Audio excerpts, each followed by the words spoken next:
ഇന്നത്തെ വീഡിയോയിൽ ഷെയർ ചെയ്യാൻ പോകുന്നത് ഉണക്കച്ചെമ്മീനും പച്ചക്കറികളും ഉണ്ടാക്കുന്ന തീയലിന്റെ റെസിപ്പിയാണ്. ആദ്യം കറിക്കുള്ള അരപ്പ് റെഡിയാക്കാം. അതിനായി 3/4 കപ്പോളം തേങ്ങ എടുത്ത് നന്നായി വറുത്തെടുക്കാം. തേങ്ങ നന്നായി ചുവന്നിട്ടുണ്ട്, ഇത്രയും മതി. ഇതിലേക്ക് ബാക്കിയുള്ള മസാലപ്പൊടികൾ കൂടി ചേർക്കാം. മുളക് പൊടി ചേർക്കാം. 2 ടീസ്പൂൺ വറുത്ത മല്ലിപ്പൊടി കൂടി ഇടാം. നന്നായി മിക്സ് ചെയ്ത ശേഷം ഫ്ലെയിം ഓഫ് ചെയ്യാം. തണുത്തതിന് ശേഷം നല്ല സ്മൂത്തായി അരച്ചെടുക്കാം. കടുക്, കറിവേപ്പില, ചെറിയ ഉള്ളി ഇടാം.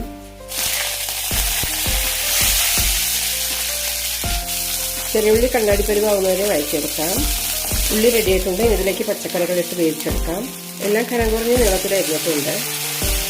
ഉപ്പും മഞ്ഞൾപ്പൊടിയും ഇടാം. നന്നായി മിക്സ് ചെയ്ത ശേഷം അടച്ചു വെച്ച് വേവിക്കാം. കഷ്ണങ്ങളെല്ലാം നന്നായി വെന്തിട്ടുണ്ട്. ഈ സമയത്ത് ചെമ്മീൻ കൂടി ഇടാം.